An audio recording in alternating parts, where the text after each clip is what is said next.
Я думаю, что это высочайший показатель народной демократии, когда народ не мог больше терпеть семейного управления, когда коррупционный режим братьев Бакиевых с его кланом начал просто измываться над народом.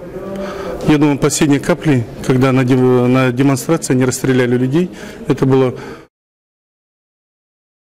показателем того, что кровавый режим не должен существовать. Я думаю, эта революция еще раз показывает и всему миру, и нашему постсоветскому пространству, что правительство, президент должны быть с народом, жить и работать в интересах народа.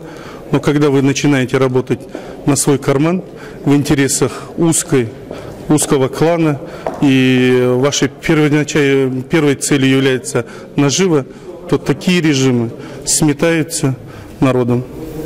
Я думаю, это дата знаменательная для нашего народа, и оно однозначно должно быть в памяти не только у граждан, а также у всех руководителей страны, всегда иметь перед глазами все, что случилось с прежним режимом.